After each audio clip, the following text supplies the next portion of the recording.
Wow, what a year you've had, man. Just incredible how you've actually made it through 2024 with all these great things happening and a few weird things as well. Just, I don't know how you feel right now.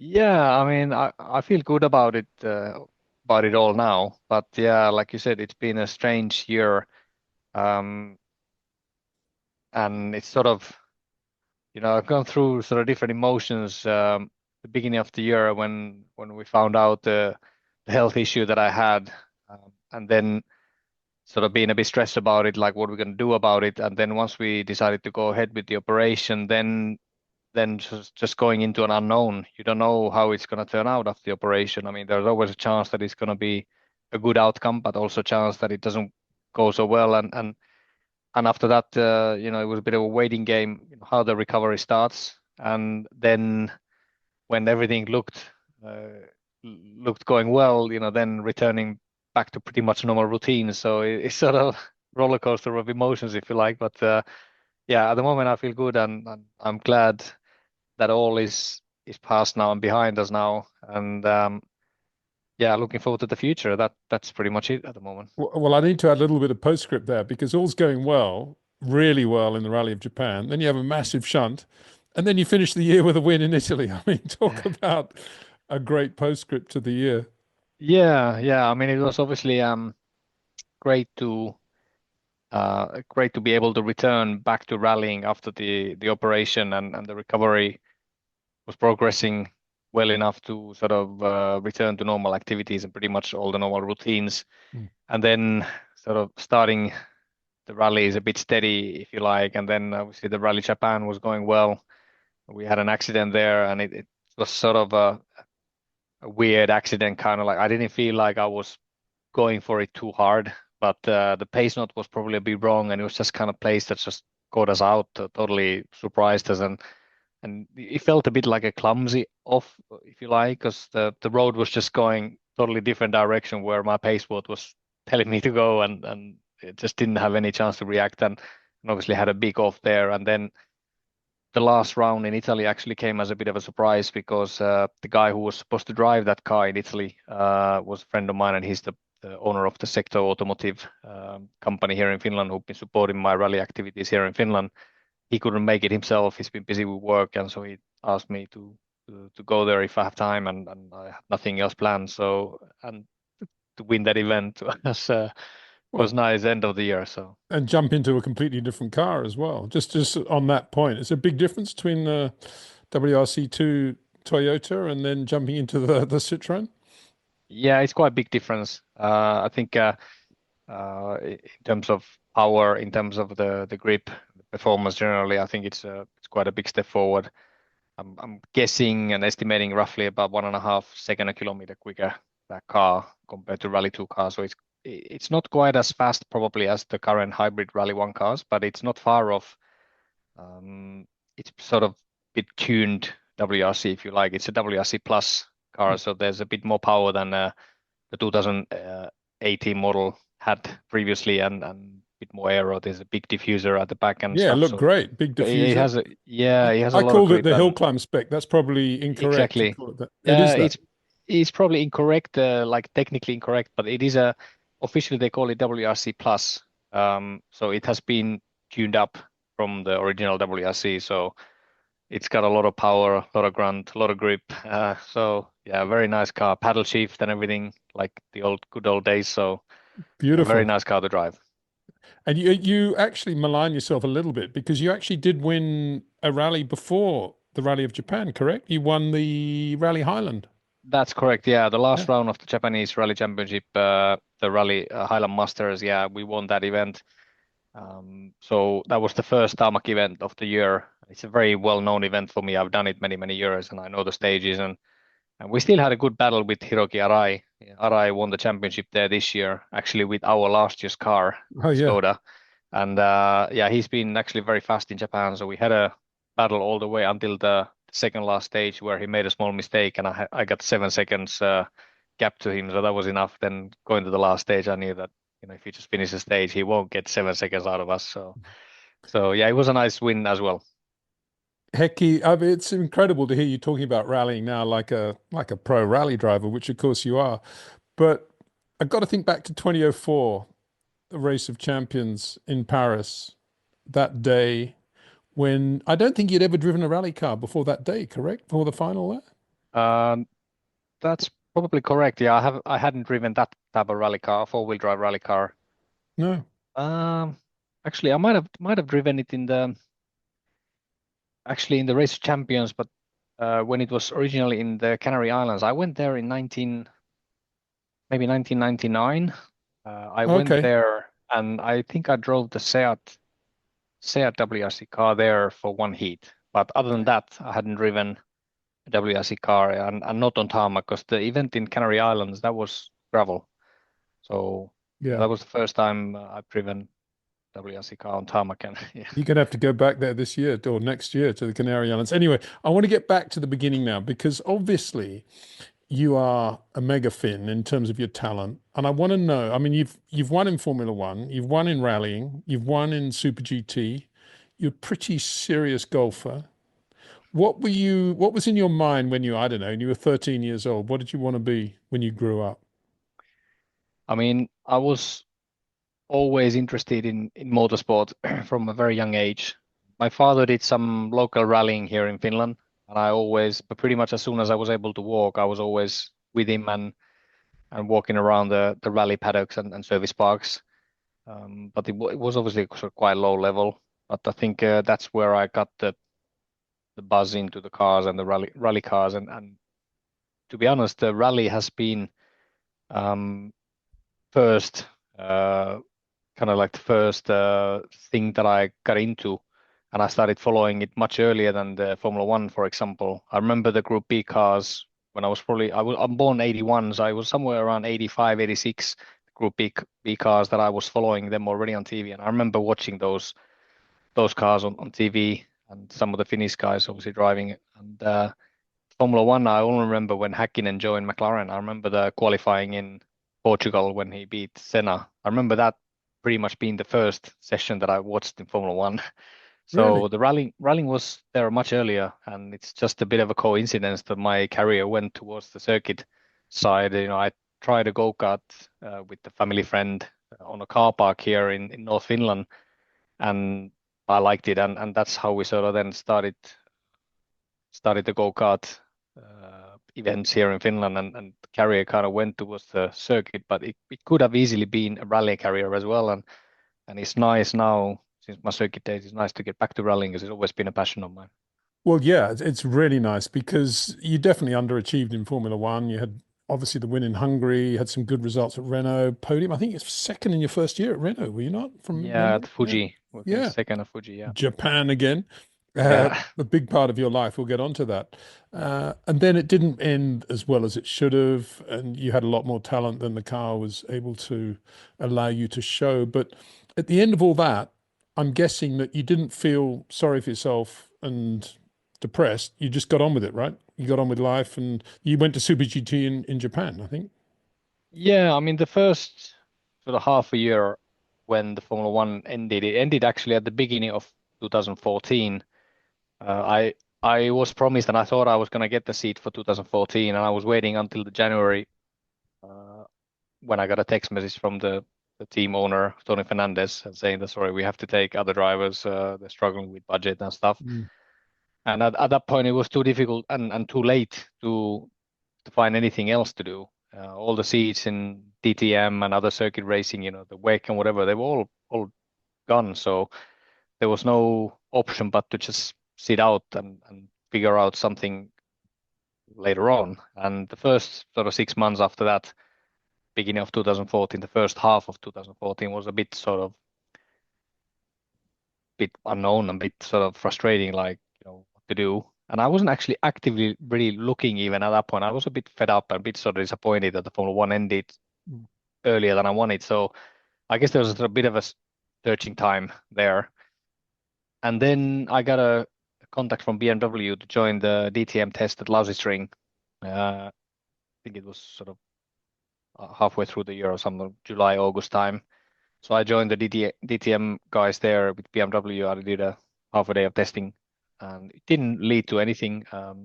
They eventually I think they took Tom Blomqvist for the next season. But it was kind of like they had a look at it, and I mean it was an okay test, but I didn't feel like it was a super good test. I've been out of the any car for 6 months, and although I knew the circuit, I felt like I didn't really do a that good job there. So, and actually the message that I got from BMW, they said that you are too advanced in your career to join our program, which is a bit weird. I think they could have just said that we're disappointed with the test and didn't want to take you. That would have been probably more fair. Strange. Yeah, but they worded it like that, and it made me just smile. Like they didn't want to tell me the truth, probably. But anyway, then after that, shortly after that, it was probably September time. I got a invite from Toyota to come to Japan and to test the Super GT car at Suzuka. And I'd been following Super GT the past, and I knew the cars are very similar to DTM cars, and they're very nice cars, and the series is very popular in Japan. So then I decided to go there, and yeah, we had a very good test. Suzuka is a circuit that I love. It's one of the favorite circuits, ever driven a race car. And so it suited me very well. Did a good time there on the test. They didn't say it was a shootout, but Nicolas Lapierre turned out there as well. So I think it was a bit of a shootout. I just had to make sure that this time, I'll do a good enough job to convince them. And yeah, that's how I ended up in Japan. So, but yeah, Formula One ended a bit earlier than I wanted, and there was a bit of a searching period. And in Japan, did you have it in the back of your mind at some point to go back into rallying, or was this the career now, Super GT, to see where it would lead? I didn't have it in my head. I didn't have it planned. It sort of just happened. The sort of the motorsport circles in Japan, they're relatively small. And I just got to know the Katsuta family. So Takamoto's father and his grandfather, they are rallying in Japan, and I met them. I think maybe in an event in the Super GT event.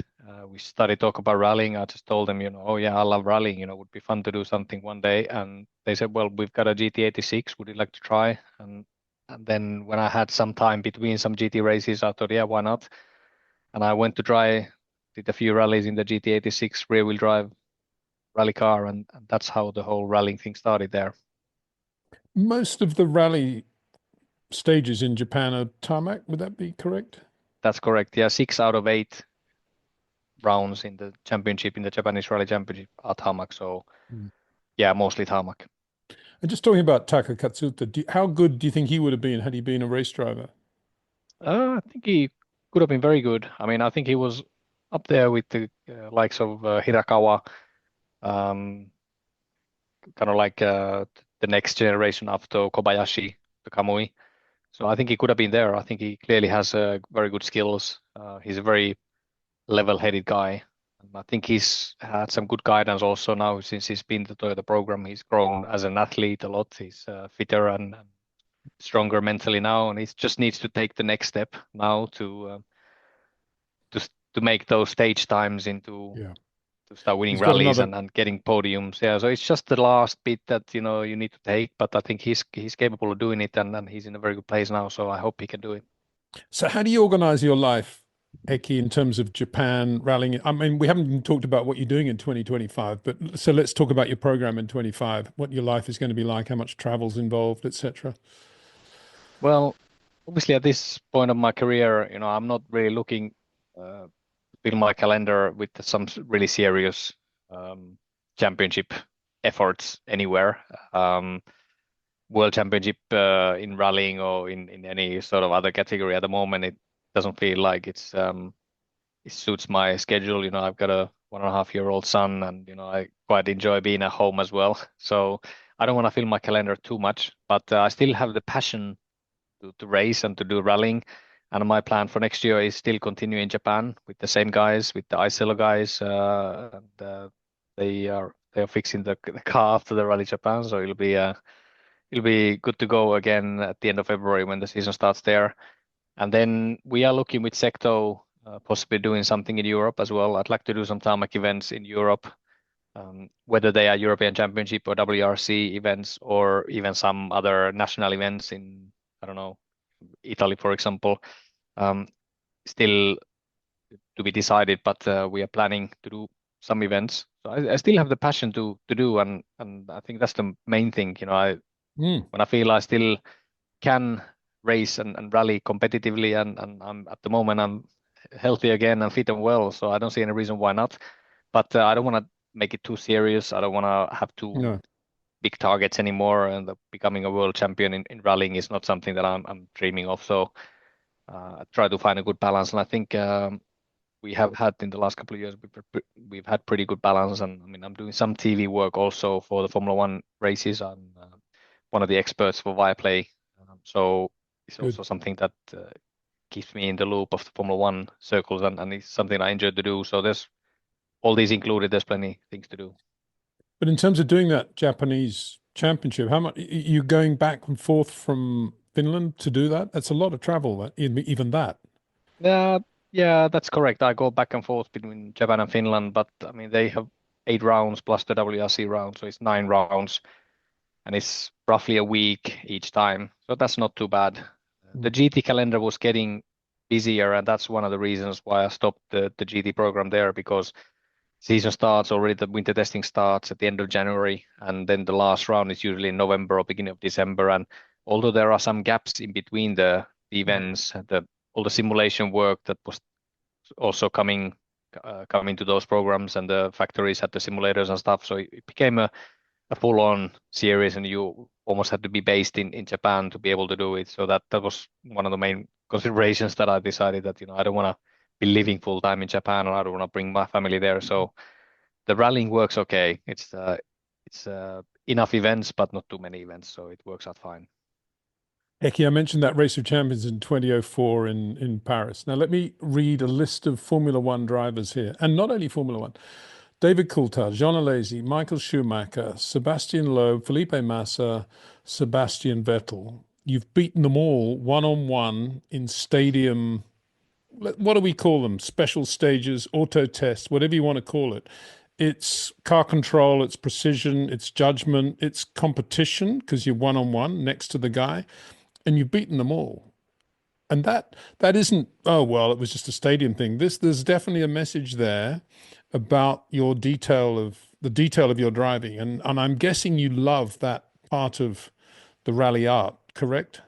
And let's Yeah, add to that, you beat Sami Pahari twice in the Rally of Japan because there were two separate events there. And Sami Pahari's just been hired as a factory Toyota full-time driver, and you're beating him. yeah, Impressive, very yeah, impressive, Hecky.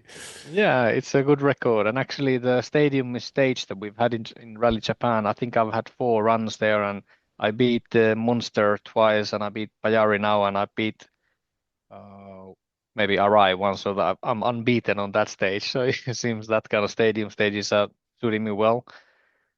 I don't, yeah, I don't know why that is. I don't feel,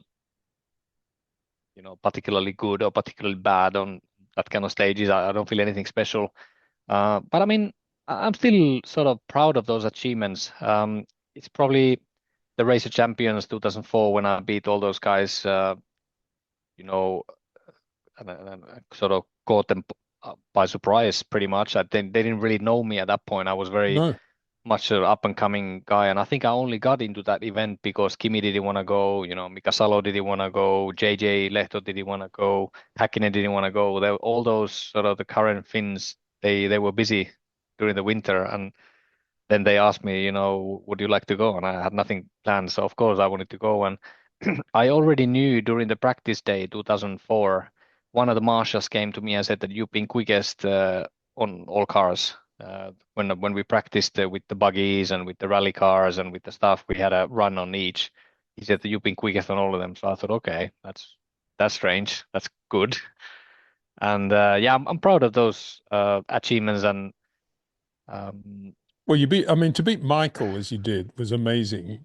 And yeah, I then, mean that's then it was probably Sebastian Loeb, right? I mean, it's just incredible, really. I was there. yeah. I remember doing a piece for Speed TV saying we've just seen the birth of a new megastar from Finland, Yeah, I mean and I it wasn't wrong. was yeah, yeah, I mean it was so unexpected, and I mean but it was a great moment. It's probably one of the single moments throughout my career kind of like Mm, stands out. It probably only time that I could imagine how a rock star feels. When you beat somebody like Michael in a Ferrari and people don't know who you are. And then when I jumped on the roof of that car, I was like cheering, and nobody knows who is this guy. It's Yeah, kind of like the whole stadium is cheering because it was a funny story, and everybody that was is brilliant.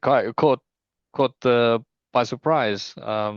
So that was probably the only sort of rock star moment that I've ever felt, but it was a good moment, and my family was there. It was quite fun also for them to see how it all turned out. And then actually after the event, we went back to the hotel in the central Paris, and I got onto the lift with Sean Todd. And we were going up, and obviously I recognized him, and he was kind of looking at me a bit like, was this the guy? And then he just asked me, "What was your name again?" And so I introduced myself, and I said, "This is my name." And yeah, it Well, I was hope a then he knew what you'd achieved. I mean, obviously he had a great rally record himself, didn't he? Really, Yeah, that's right. it Yeah, was and I good. mean, yeah, they So all great. were probably a bit surprised, like, who is this guy? But I mean, it was in a way, even if it was kind of like a show event, and I mean, Mm, like you said, everybody is probably still going flat out and trying their best. It kind of put me on the map. yeah, Even the guys at Renault, Pat Simmons, for example, he said that that was impressive, and it did good for my career, in terms of of course image it and in did. terms of like, Yeah. who is this guy? And he's a Renault junior at that point, and it did a lot of good for my career. So yeah, it was a nice moment.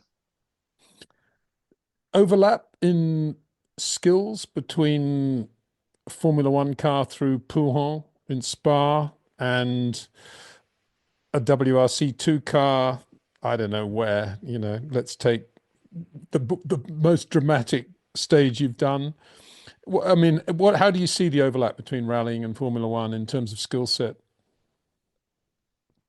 I mean, Formula One is more precision. Probably a WRC, at the very top, the Rally One drivers, are getting and are stretching that somewhere near the F1 precision. But I still think that in rallying, it's not as precise. You cannot be as precise as at the circuit. But it's in the rallying, you have actually different lines and different options to go through the corners, and you have to read that. It's a kind of different approach and different workload for the driver. It's still very, very difficult.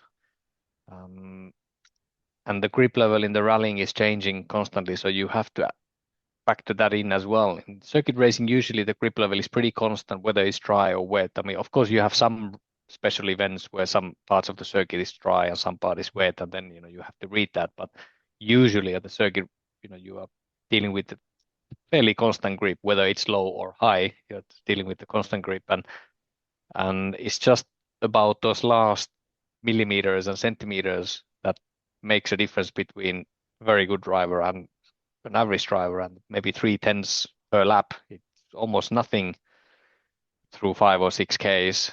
Makes a difference between the very good and the average guy. So they are different kind of disciplines.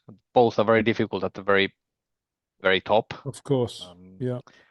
but I feel that in rallying you have more freedom to judge and more freedom and more options to go through corners. And then, I mean, in the rallying as well. Providing you've got the car control to live with Yeah, those options. yeah, of course. Yeah. And I mean, at this level, already in the sort of WRC2 level, most of the guys are, pretty skilled guys. You have to go down to sort of national level that the skill level is probably dropping then more dramatically, and Mm. the differences between the drivers is getting bigger. But yeah, it's dealing with the sort of unknown in rallying Mm. more than at the circuit is probably the single most difficult and different thing.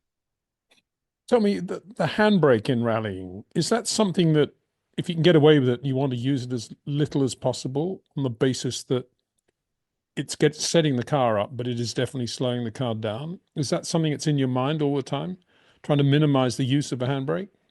Yeah, absolutely, and especially on tarmac, it's something that it's a sort of easy get out of jail card.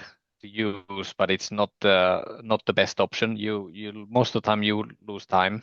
You will lose time, and um, on gravel events, sometimes it's actually better to be a bit more sideways, and you can throw the car with the handbrake more sideways and get the wheel spinning and the gravel out of the way. So you're trying to find some grip. But on tarmac, usually it's better way to try to not to use it. And certainly for myself, on tarmac, I try and use it as little as possible and trying to focus more on lines and it's something that I've seen in rallying.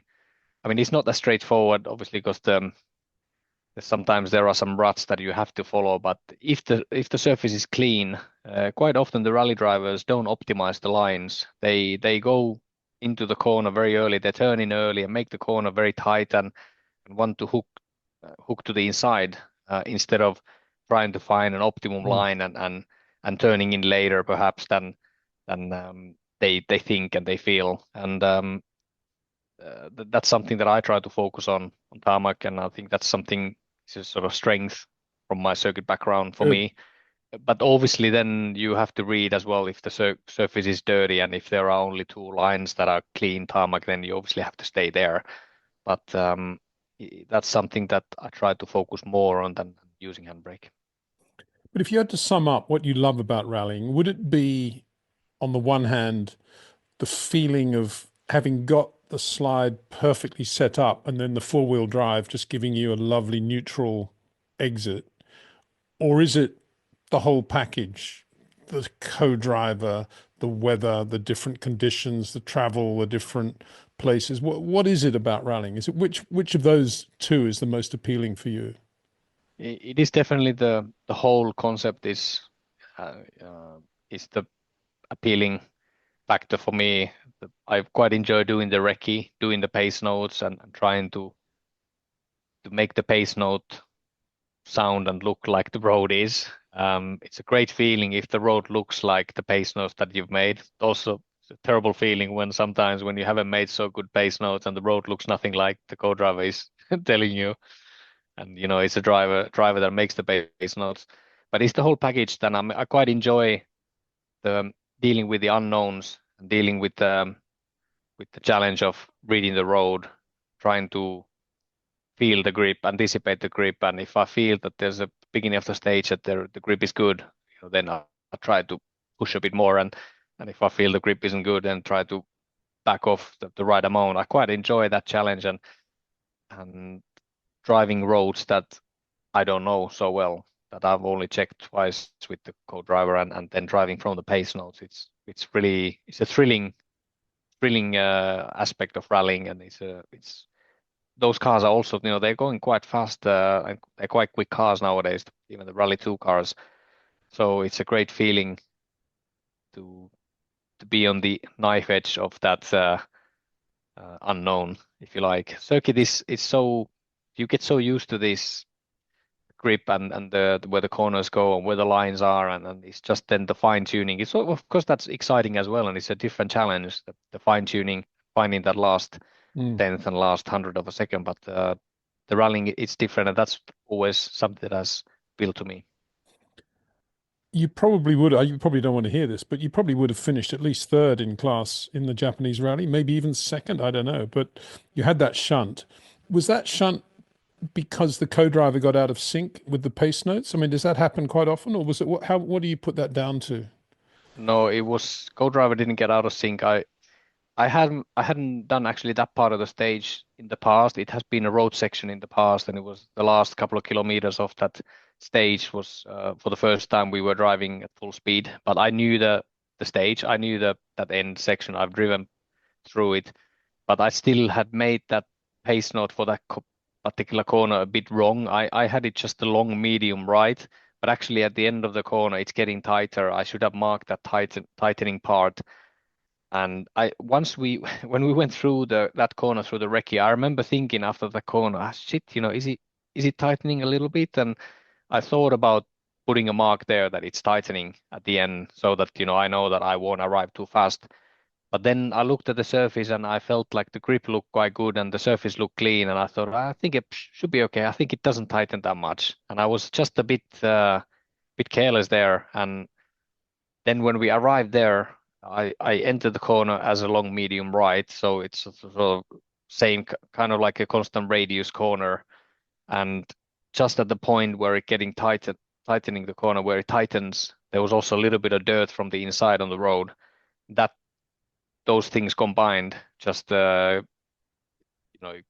me no chance to then when the road was going tightening to the right, I was just going straight on, and it was not co-driver's mistake. It was simply my pace note mistake, and I didn't drive over the pace note. I drove according to the pace note, but it was too optimistic to note, and there was then no room to obviously go wide, and it was also a bit unlucky that had the access road not been there at the exit of the corner, I might have just been either in the ditch or just even got out of the place, because I was still sort of the right front wheel was almost on the tarmac path. I was sort of leaning into the ditch, but obviously the access road then came, and I hit with my left side, so the left door, if you like, and the car took off from there. So simply pace not mistake, and yeah, it's a bit annoying because I remember thinking about that corner. I should have marked it more carefully. But it was also a But reminder of how dangerous rallying can be, though, right? Because yeah, there's absolutely, Tanak absolutely. cars there in the bushes, and you landed on top of the Tanak car, right? Yeah, absolutely. And I mean, there was no warning. I mean, Oit's co-driver was actually still in the car, was collecting some stuff from their car, and I didn't see Oit at all. There was a triangle in the corner, but it was in the middle of that long right-hand corner. So it was, in my opinion, it was too late, and I didn't even see it. I just realized that we are going off the road, and as soon as I hit that access road and the car took off, and the rear of the car went up and the nose went down, and I was in the air, I saw the Hyundai there, Oh, and then we landed on the roof, sort of quite a sort of hard impact on the roof, and then the car flipped back on its wheels and actually on top of Oit's car, Oit's and Martin's bonnet, and it was quite a big impact. I was almost probably for a second or two I was knocked out myself. I hit my head when we landed upside down, so I was a little bit sort of out of it for a second, but then I quite quickly sort of regained the composure, and I knew what happened. And immediately I said to my co-driver, why wasn't anyone warning us? Because I saw the car, I saw Oit's car when I was in the air, and I saw that we were gonna land very near him. So immediately I had an idea on my head. Why wasn't anyone warning? Okay, it was probably a wrong pace note and we arrived too fast. But when somebody goes off, there should yeah, be yeah. somebody warning. And that was my first thought. Where was the crew? I didn't see them. But yeah, very lucky that nothing happened. I mean, it was a big impact. For sure, the biggest impact, biggest accident in rallying for me, and probably in top three in sort of overall accidents. I mean, the Barcelona 2008 was a big one in McLaren, but this right up there in terms of impact. And I mean, um, luckily we could walk out of the car. Yeah, that's good. And I mean, a big test for my operated chest as well. My chest was fully open 9 months ago, and it's been wired back together, and the bone obviously has healed, and it was a big test for that. And luckily, it all seemed okay. Says so much for the survival cell, the seat belts, the Yeah, hands, everything that you've got in those absolutely. rally Yeah. cars now. Just amazing. Because Ott had a massive shunt earlier in the year as well, didn't he? Which he walked away from. Yeah, he had a big one. He had a Poland, big was one it? in Estonia? in Estonia, exactly Yeah, the pre-event for Rally Finland. He had a yeah, big one there, and he had a big one in Rally Finland also. yeah. There have been quite a few big ones, and Did so you far, I talk mean, to touch wood. Did you Yeah, talk to Ott after the rally? Did he make the same mistake as you? yeah. He said that I think his pace note was right, but he just said that he didn't realize it was gonna be so dirty at the end of the corner. It was people been cutting. I think he was the last Rally One car on the road, and I think he Hmm. was about 8 minutes ahead of us. So he just said that he was caught out by the mud on the road, and yeah, slid So wide had because of you that. had So you started when he went off, or were you still yeah, waiting to start? You'd I started. had started already. Yeah. So there was no So chance of you knowing what had happened then. no, not other than I mean, in my opinion, they should have been one of those guys should have been warning us before the corner, because the corner started quite early and it was Yeah. sort of long corner. There should have been a crew, and we actually had a little talk about that with some of the Rally One guys. They were a bit disappointed about the fact that they weren't warning. There was the triangle, but it was too late. It was in the middle of the corner. The triangle should have been placed, in my opinion, before that whole corner started, the long corner started. But yeah, and basically, if somebody goes off in one corner, there shouldn't be another car going off in the same place. Regardless what pace notes people have, there should be people warning. So that was a bit disappointing, but yeah, luckily nothing happened now, Luckily, yeah. and yeah, We hear we these all walked things. I out. mean, speaking from the rarefied world of Formula One, you hear, I mean, Gus Greensmith, I think, hit a cow in the rally, Central European rally, Yeah, head correct. on in Yeah, the cow. I mean, these things can happen, right? It absolutely. doesn't put Yeah, I you mean off. yeah. In rallying you're not reaching the 300 and 350 kilometers an hour top speeds. You're more like 150 to 200 k's an hour, but you've got trees and you've got walls and houses Animals. and all kinds of poles and things on your way. And if you hit them, even even with a little bit less speed, the impacts can be quite aggressive and quite hard. And the kind of the danger is always there in rallying. I was trying to think before we chatted about how many Formula One drivers who've won a Grand Prix have also gone on to win a rally or do very well in rallying. I mean, there's Robert Kubica's obvious. He won the WRC2, didn't he? He was really good in Correct. Yeah, he was rallying. very good. Yeah. Carlos Reutemann finished third twice, I think, in the Rally of Argentina. Sterling Moss was second in the Monte Carlo rally. But Heikki Kovalainen's up there. You've got, am I missing something here? You've got two wins in terms of the Japanese championship. Well, the Japanese championship, Yep. how many wins have you had there? One win there and then one in Italy with the Union Rally. Is that it? No, yeah, this year we won one round, but I mean, I won the Japanese championship twice in a Yeah, row. Um, brilliant. the last 2 years, and obviously this year couldn't do more than half a year, so Mm. actually missed out on the championship. But yeah, that's correct. And I mean, we scored the World Championship point in WRC on our first attempt 2 years ago, and I think that hasn't happened many times. Maybe Reutemann did that, and I remember I think seeing an only article Reutemann, about yeah. that. Well, probably Sterling Moss too. Yeah, exactly. There's not many guys that scored World No. Championship points, and we beat Well, Kimi Bajari never on the. did he? No, yeah, he didn't know. He was also apparently he was very fast during the test days, but the pace notes were challenging for him as well. I heard. I Yeah. mean, his car control was brilliant. He was really, really quick as Loeb or anyone during the test day. But then when you go to rallying and you have to start driving from the pace notes and with the pace notes, it's a totally different story. And yeah, that didn't work out for him. But You have a Japanese co-driver, I think, do you not? yeah, correct. In Japan, I've had the Japanese co-driver for all the way through those rallies. I guess you do everything in English.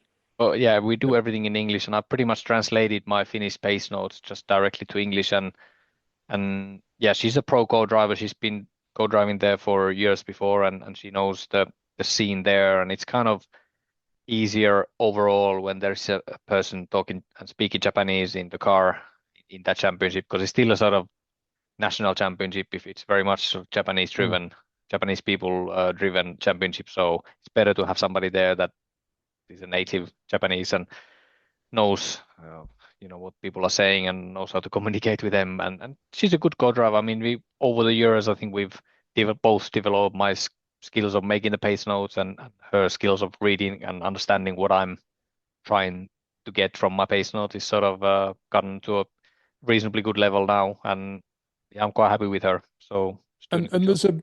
there's a refreshingly large number of women doing that in rallying now today, co-driving, correct? Yeah, that's correct. Yeah, more and more, and in Japan, it's very popular within the women being the co-drivers. There are loads of co-drivers in Japan, probably more than other countries that I've seen. But even in the other countries, I've seen more and more ladies coming, and they can be very good in many ways. Mm. We see some very good lady co-drivers, and yeah, they're very capable of doing a very good job. Do you know any Malkonen? I know very well. And yeah, Yeah, it's a shame she's not with. with Sammy next year. What's the story there? Do you know? Yeah, I don't know the details. I just saw the news that Sami decided to change the co-driver for next year. Mm. It was a surprise for me as well. I've always listened to her reading and the sort of the way that she goes on about the job. She's always looked very professional, very switched on. Reading sounds very nice, very good.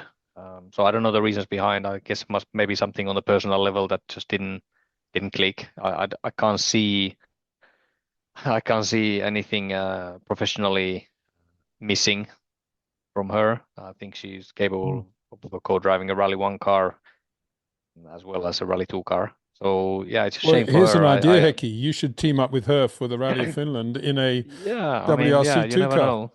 That would Yeah, be you never cool. know. You never know. Yeah, I mean, if we end up doing some events in Europe or in Italy or somewhere, I mean, yeah, you never know. She's definitely a great candidate for that. She's a very good co-driver. Hecky Golf, where are you at with your golf career now? Yeah, this year I played less than probably since I started the golf in 2009. I actually started my golf kind of not career, but my golfing hobby. I Yeah, started in career. I two. mean, you're sort of mega one or two handicapper, right? Yeah, yeah, that's correct. It's maybe three at the moment, something 3 point something my handicap, Like, or maybe I started actually 2009 Malaysian Grand Prix. We had a day off, and my trainer at the time was actually a physio. At the time was a physio from the Finnish Golfing Federation before, and then he was just asking one day, should we just go on the golf range and hit some balls, and that's how the golfing career started. And yeah, obviously over the years I played and practiced quite a lot. But this year I was only since we did the operation in March, I was only able to and allowed to hit the golf box balls at the beginning of July. So I haven't played much. I played maybe 20 rounds this year, which is very little. But yeah, it's just a hobby and it's something that takes my mind off the rallying and the other troubles. When you go on the golf course, you have plenty of troubles trying to hit the golf ball and stay on the fairways. well, it's a little bit like rallying in that it's you against nature, which is a nice thing. And also, of course, it does require rhythm, timing, hand-eye coordination, a lot of the things that obviously make you super quick in a rally car and a Formula One car as well. Are you Yeah. going to try and do more, play more next year, do you think? Because Yeah, are you yeah, the still plan is promoting a tournament in Poland? yeah, that's correct. Yeah, we still have a tournament carrying my own name in Poland. Actually, that's it's also a sort of a long story, but to put it short, the golf course in Poland is owned by a Finnish businessman and is run by a son of the businessman. And that businessman is one of the first uh, supporters for my racing career. When I first came to UK to do the Formula Renault in 2001, he was the main sponsor, that businessman, and we've stayed friends since then. And he was also supporting rally drivers. He was supporting Janne Tuohino, if you remember, a few years ago. Well, 20 years ago, probably now. Tuohino was one of the up and coming drivers, so he was supported by the same guy, and he owns the golf course in Poland. And we've had the tournament there since 2009, Mm. since my Formula One days, and we still go there, and it's a great event. And yeah, I'm planning to go there again next year, but hopefully can hit some balls over the winter and start playing again and play a bit more next year. So you say over the winter, where is home for you now? Home is Finland at the moment. We are staying in Helsinki most of the time, and then we have a place in North Finland where we actually are right now, in That's because it Kuusamo. was Christmas and you needed to be near Santa, right? Correct. Yeah, exactly. Yeah, exactly. Yeah. And It's, my parents live about an hour and a half from where our sort of winter cottage is. So it's also a chance to see my parents. And then there's some more snow here in Helsinki quite often. There isn't that much snow. So it doesn't feel like a proper winter. So you need to get further north to feel like a proper winter. So that's the reason I do a bit of cross country skiing here. I'm here on a bit of a sort of winter sports, and then we head back south and yeah, then start doing some rallying maybe end of February, beginning of March. is Depending. your resting pulse rate and the same as it was now, pre-problems? Back everything Yeah, back to normal. Wow, that's great, isn't it? Yeah, I mean it's incredible. It's everything is back to normal, yeah, and my fitness is almost back to same level as it was before the operation, and actually before the diagnosis. It's actually last November when we found this out, and since then they stopped me to do any sort of intense Aerobics. workouts or any kind of heavy stuff. So I had quite a long break from doing Mm. fitness and sort of workouts. But yeah, everything is, I mean, touch wood. But now you can do aerobic exercise as normal. Yeah, now I Oh, can do good. and Oh, full brilliant. intensity. I can do pretty much whatever I want, Cool. and there are no limitations, and the heart rates and everything works normal. It took a while for the resting heart rate to come down, and the inflammation level in the body was quite high for quite a long time after the operation. But that's just normal, and the doctors were not Not concerned about it. concerned. They said that Mm. it's normal, and it was 12 weeks after the operation, so 3 months after the operation when I had like the final checkup when we did a full fitness test, and then we scanned um, all the structure that they built basically where they replaced the dilated part of the aorta, and to check the blood flow because they had to also disconnect and connect the coronary arteries back to the artificial aorta. So it was quite complex, and they actually then had to put the artificial aorta over my own aortic valve. That's what made this operation more complicated than usual, because usually if you change the ascending aorta, you're also changing your aortic valve to a mechanical valve, and it's kind of like a one unit that you take the old Mm. one out and put a new one in. But when you want to save and spare your own valve, it gets a bit more complicated, and the doctor has to like cut through my own aortic valve quite precisely to make it the right shape and make the blood flow the same as it was before, and that's why the operation took a bit longer than usual, and they stopped the heart for 2 hours during the operation and put me on the bypass machine. Um, so there were a lot of things, a lot of complicated things that I had to do, but I mean, luckily it all seems Hecky. it's all behind Brilliant. now, and the blood flow and everything, all the heart rates and everything seem back to Yeah. normal. So yeah, grateful for that. And obviously, it puts life into a perspective, but also it puts the engineering quality, if that's the right word, of the medical profession into perspective as well. I mean, we get carried away with it in Formula One or rallying or whatever it is. Then you see what these guys are doing basically every day of their lives and the standard of technology. It is just, well, it's awe-inspiring. Yeah, absolutely. Yeah, it sounds, before the operation when I was talking to the guy who was going to operate me, and then to the team around the operation, and to all the experts, when you talk to them, they talk about these things very calmly and very much like it's an everyday occurrence Mm, for them. But it then someone like myself, who hasn't, who's not so familiar with this before, it sounds incredible.